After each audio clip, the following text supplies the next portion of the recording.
Hi friends, Sahara డిజర్ట్లో ఎన్నో రహస్యాలు దాగి ఉన్నాయి.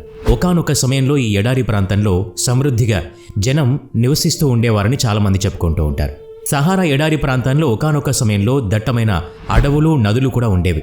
కానీ ఈరోజు ఎక్కడ చూసినా కేవలం ఇసుక మాత్రమే కనిపిస్తుంది. సహారా డిజర్ట్ కింద ఎన్నో రహస్యాలు దాగి ఉన్నాయి.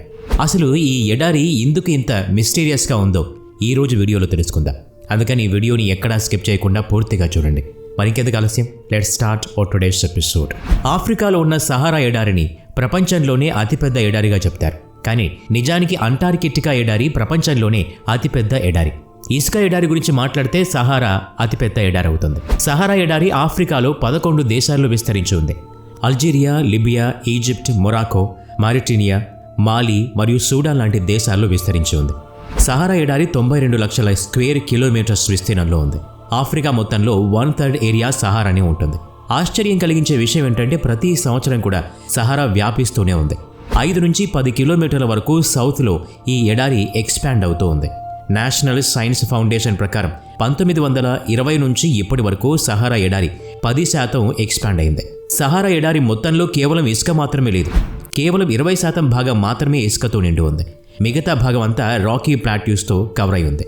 నార్మల్గా ఎడారిలో ఎక్కువ జంతువులు నివసిస్తూ ఉండవు. అయినా కానీ సైంటిస్టులు సహారాలో 4000 కంటే ఎక్కువ జీవులు ఉన్నట్టు గుర్తించారు.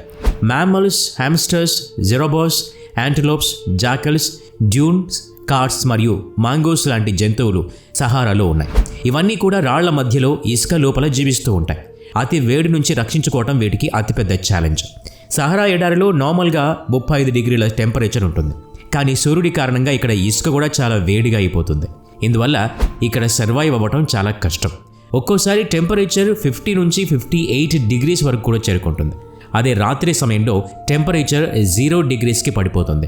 మౌంటైన్ ప్లాట్యూస్లో అయితే ఈ టెంపరేచర్ -18 డిగ్రీస్ వరకు కూడా ఉండొచ్చు. టెంపరేచర్ డిఫరెన్స్ వల్ల అక్కడ ఉండే మౌంటైన్స్ ఇసుకలాగా మారిపోతాయి. సహారా ఎడారి లాంటి ప్రదేశంలో కూడా ఎన్నో అద్భుతమైన దృశ్యాలు ఉన్నాయి. ఇక్కడ మంచుతో ఏర్పడ్డ కొన్ని ప్యాటర్న్స్ చూడడానికి చాలా అందంగా ఉంటాయి. 1879 మరియు 2012లో సహారా ఎడారిలో మంచు కురిసింది. ఈ మంచు కురిసిన కొంత సమయానికే కరిగిపోయింది. సహారా ఎడారిలో వర్షాలు అస్సలు పడవు. మ్యాక్సిమం ఎడారి అంతా డ్రైగానే ఉంటుంది. సెంట్రల్ డిజర్ట్లో అయితే 5 సంవత్సరాలకు ఒకసారి వర్షం పడటం కూడా కష్టమే. అలాగే ఎడారి మొత్తంలో యావరేజ్ రెయిన్ఫాల్ 75 మిల్లీమీటర్స్ వరకు మాత్రమే రికార్డ్ అయింది. సహారాలో మొక్కలు, చెట్లు కూడా సర్వైవ్ అవ్వటం అంత సింపుల్ ఏం కాదు. ఇప్పటికీ 3 స్పీసీస్ ఆఫ్ ప్లాంట్స్ని ఈ ఎడారిలో కనిపెట్టారు. ఫెన్, ఫేకస్, కాకియా మరియు పామ్ లాంటి మొక్కలు ఇక్కడ పెరుగుతూ ఉన్నాయి. సహారా ఎడారిలో శాండ్ డ్యూన్స్ ఎత్తు 200 మీటర్ల వరకు ఉంటుంది. ఈ ఎత్తు 70 అంతస్తుల బిల్డింగ్తో సమానం. ఈ ఎడారిలో ఒక విధమైన సంగీతం వినిపిస్తూ ఉంటుంది. ఇక్కడ గాలి వీస్తున్నప్పుడల్లా ఇసుక ఎగురుతూ ఉండటం వల్ల ఒక రకమైన సంగీతం జనరేట్ అవుతుంది. సహారా ఎడారిలో చాలా చోట్ల గాజు ముక్కలు లాంటి రాళ్ళు కనిపిస్తూ ఉంటాయి. ఈ రాళ్ళు మ్యాన్మేడ్ కాదు. ఈ రోజు నుంచి కొన్ని లక్షల సంవత్సరాల ముందు ఈ ఎడారిలో ఒక పెద్ద మెటీరాయిడ్ పడింది. ఆ మెటీరాయిడ్ వల్ల ఎక్కువ మొత్తంలో థర్మల్ ఎనర్జీ రిలీజ్ అయి ఇలాంటి రాళ్లు ఏర్పడ్డాయని కొందరు నమ్ముతూ ఉంటారు. పురాతన కాలంలో ఈ రాళ్ళని జ్యువెలరీ కోసం ఉపయోగించేవారు. కొన్ని మమ్మీస్కున్న జ్యువెలరీలో ఈ రాళ్లను కూడా గుర్తించారు. సహారా ఎడారిలోకి ఎవరు వెళ్ళినా కానీ సడన్గా నీటి చెరువులు లేదా పామ్ ట్రీస్ కనిపిస్తూ ఉంటాయి. కానీ నిజానికి అక్కడేమి ఉండవు. ఈ ఫెనోమెనన్నే మిరేజ్ అంటారు. రిఫ్రాక్షన్ ఆఫ్ లైట్ కారణంగా ఈ మిరేజెస్ ఏర్పడుతూ ఉంటాయి. దీని కారణంగా 2 లేదా 3 కిలోమీటర్ల దూరంలో నీటి ఆనవాళ్లు ఉన్నట్టు భ్రమ కలుగుతుంది. అక్కడికి వెళ్ళి చూస్తే ఏమీ ఉండదు. సహారా ఎడారి మొత్తంలో 1.5 లాక్ ప్లేసెస్లో మిరేజెస్ కనిపిస్తూ ఉంటాయి. ఈ డిజర్ట్ కింద ఎన్నో రహస్యాలు సమాధి ఉన్నాయి. సైంటిస్టుల ప్రకారం ఒకానొక సమయంలో సహారా డిజర్ట్ పచ్చగా చెట్లతో నిండి ఉండేది. అంతేకాదు ఉన్నతమైన సివిలైజేషన్ కూడా ఉండేది. అట్లాంటిస్ సిటీ గురించి మీలో చాలా మందికి తెలిసే ఉంటుంది. దీన్ని కనిపెట్టడానికి కొన్ని వందల సంవత్సరాల నుంచి ప్రయత్నిస్తూ ఉన్నారు. ఈ అట్లాంటిస్ సిటీ అట్లాంటిక్ మహాసముద్రంలో మునిగిపోయిందని చాలామంది సైంటిస్టుల నమ్మకం. ఇంకొందరైతే అంటార్కిటికాలో మంచు కింద ఉన్నట్లు చెప్తూ ఉంటారు. కానీ సహారా ఎడారిలో దొరికిన కొన్ని ప్రూఫ్స్ వల్ల అట్లాంటిస్ నగరం ఇక్కడే ఉందేమో అనిపిస్తోంది. దాదాపు 10,000 సంవత్సరాల ముందు అట్లాంటిస్ అనే నగరం ఉండేది. ఆ సమయంలో ప్రజలు రాయిని ఉపయోగించడం నేర్చుకుంటున్నారు. కానీ అట్లాంటిస్ నగరంలో ఉన్న వాళ్ళు మాత్రం ఎన్నో రకాల మెటల్స్ మరియు ఎలిమెంట్స్ని ఉపయోగించేవారు. అట్లాంటిస్ సిటీ బయట ప్రపంచం కంటే చాలా అడ్వాన్స్డ్గా ఉండేది. ఇది చూడ్డానికి గోళాకారంగా ఉండేది. లోపల నీటితో గల 3 రింగ్స్ ఉండేవి. మధ్యలో అట్లాంటిస్ కింగ్ యొక్క అంతఃపురం ఉండేది. శత్రువులు రాజమహల్ వరకు చేరుకోవటం దాదాపు ఇంపాసిబుల్. అట్లాంటిస్ ప్రజలు ఆ రోజుల్లోనే పైప్స్ ఉపయోగించి ఇంటి వరకు నీటిని తెప్పించుకునేవారు. వ్యవసాయాన్ని కూడా ఎన్నో అద్భుతమైన టెక్నిక్స్ ఉపయోగించేవారు. ఈ నగరం గురించి ఆఫ్రికా నుండి యూరోప్ వరకు మాట్లాడుకునేవారు. మొరిటానియా దేశంలో ద రిచర్డ్ స్ట్రక్చర్ తయారైంది. దీన్ని సహారా ఎడారి యొక్క కన్ను అని చెప్పుకుంటారు. ఈ స్ట్రక్చర్ని జాగ్రత్తగా గమనిస్తే చూడ్డానికి అట్లాంటిస్ సిటీ లాగా కనిపిస్తుంది. ఇంత పెద్ద స్ట్రక్చర్ని ఎవరు ఎప్పుడు తయారు చేశారు అని సైంటిస్టులు ఎప్పటి వరకు కనిపెట్టలేకపోయారు. కొందరు దీన్ని మ్యాన్ మేడ్ అంటారు, ఇంకొందరు ఏలియన్స్ తయారు చేసి ఉంటారు అని నమ్ముతారు. అయితే అట్లాంటిస్ సిటీ మరియు రిచర్డ్ స్ట్రక్చర్లో చాలా విషయాలు కలుస్తూ ఉంటాయి. Richard structure diameter 45 kilometres. దీంట్లో కూడా రింగ్స్ ఉన్నాయి. ఎమికుసి అనే ప్రాంతం సహారా ఎడారిలో హైయెస్ట్ పాయింట్. ఇది సీ లెవెల్ నుంచి దాదాపు 3400 మీటర్ల ఎత్తులో ఉంటుంది.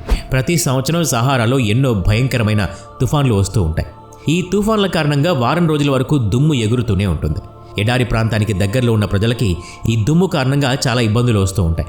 ముఖ్యంగా కేప్ వర్డ్ నగరంలో ఉన్న ప్రజలు ఎక్కువగా ప్రాబ్లమ్స్ ఫేస్ చేస్తూ ఉంటారు. ఈ నగర ప్రజలు ఎన్నో రోజుల వరకు ఇంటి నుంచి బయటకు రారు. ఎన్ని సమస్యలు ఉన్నప్పటికీ సహారా ఎడారి దగ్గరలో 25 లక్షల మంది నివసిస్తూ ఉంటారు. సహారా ఎడారిలో ఇసుక మరియు రాళ్లలో చాలా విషయాలున్నాయి. ఇసుక పొర కింద నీటి జాడలు కూడా ఉన్నాయి. 1970 నుండి సహారా కింద ఉన్న అండర్ గ్రౌండ్ వాటర్ని బయటకు తీస్తూ ఉన్నారు. 1996లో మొదటిసారి వాటర్ పైప్ లైన్ ఏర్పాటు చేశారు. రోజు 6.5 లక్షల క్యూబిక్ మీటర్స్ నీటిని అండర్ గ్రౌండ్ నుంచి బయటకు తీస్తూ ఉన్నారు. 2008వ సంవత్సరంలో లార్జెస్ట్ ఇరిగేషన్ ప్రాజెక్టుగా గిన్నీస్ బుక్ ఆఫ్ వరల్డ్ రికార్డ్స్లో ఈ ఎడారి పేరును నమోదు చేశారు. చాలామంది ఎడారిని తక్కువ చేసి చూస్తారు, కానీ ఈ ఎడారుల కారణంగానే మనం గాలి పీల్చుకుంటున్నాం. గాలి కారణంగా ఎడారిలో ఉన్న ధూళి కణాలు ప్రపంచమంతా వ్యాపిస్తూ ఉన్నాయి. అమెజాన్ అడవుల్లో కూడా ఈ కణాలు వెళ్తూ ఉంటాయి. సహారా మట్టిలో చాలా మినరల్స్ ఉంటాయి. ఈ మినరల్స్ అమెజాన్ అడవుల్లోకి వెళ్ళి చెట్లు మొక్కలకి పోషణలో సహాయపడతాయి. అందువల్ల మనకి స్వచ్ఛమైన గాలి లభిస్తుంది. సహారా డిజర్ట్ ఎప్పుడూ ఒకేలా లేదు. దాదాపు 10,000 సంవత్సరాలకి ముందు ఇక్కడ గ్రీనరీ ఉండేది. అడవుల మధ్యలో నదులు కూడా ఉండేవి. అంతేకాదు సహారాకి తన సొంత స్టోన్ ఏజ్ కూడా ఉంది. దీన్ని నాప్టిప్లాయా అంటారు. వీటి బరువు ఎన్నో వేల కేజీలు ఉంటుంది. ఇవి 4500 సంవత్సరాల కంటే ఎక్కువ పురాతనమైనవి. సహారా ఎడారిలో ఎన్నో రాక్ కార్వింగ్స్ కూడా ఉన్నాయి. తమన్ రీసెట్ రివర్ కూడా ఇక్కడ ఉండేది. దీని గురించి సైంటిస్టులకి 2015లో తెలిసింది. ప్రజలు ఇక్కడ కల్టివేషన్ మరియు పశుపాలన కూడా చేసేవారు. అయితే పచ్చగా ఉన్న ప్రదేశం సడన్గా ఎడారిలా ఎలా మారిపోయింది? దీని గురించి ఒక్కో సైంటిస్ట్ ఒక్కోలా చెప్తూ ఉన్నారు. కొందరు ఏం చెప్తున్నారు అంటే జంతువులు ఎక్కువగా మొక్కల్ని తినటం వల్ల ఆ ప్రదేశం అంతా బంజర్ భూమిలా మారిపోయింది అని. ఇంకొందరు ఎర్త్ యాక్సిస్ టిల్ట్ అవటం వల్ల ఈ ఎడారి ఏర్పడింది అని. అంతేకాదు మెసోసోయిక్ ఏరియాలో ఒక ఓషన్ కూడా ఉండేది. డైనోసార్స్ మరియు ఎన్నో రకాల జంతువుల అవశేషాలు కూడా దొరికాయి. 15,000 సంవత్సరాల తర్వాత సహారా ఎడారి మళ్లీ పచ్చదనంతో నిండిపోతుందని సైంటిస్టులు చెప్తూ ఉన్నారు. మేబీ అప్పుడు అమెజాన్ జంగిల్ కంటే పెద్దగా మారిపోవచ్చు. నిజంగా అలా జరిగితే భూమికి గ్లోబల్ వార్మింగ్ సమస్య కూడా తీరిపోతుంది. ఇప్పటికీ కూడా సహారా ఎడారిలో ఉన్న రహస్యాల్ని తెలుసుకోవడానికి సైంటిస్టులు రీసెర్చ్ చేస్తూనే ఉన్నారు. మేబీ ఫ్యూచర్లో ఇంకా చాలా రహస్యాలు బయటపడే అవకాశం ఉండొచ్చు. అలా జరగాలని మనస్ఫూర్తిగా కోరుకుందాం. ఈ వీడియో నచ్చినట్లయితే లైక్ చేయండి, షేర్ చేయండి. ఇలాంటి మరిన్ని వీడియోస్ కోసం ఈ ఛానల్కి సబ్స్క్రైబ్ చేసుకొని బెల్ ఐకాన్ మీద క్లిక్ చేయండి. నెక్స్ట్ వీడియోలో మళ్ళీ కలుద్దాం. Thanks for watching.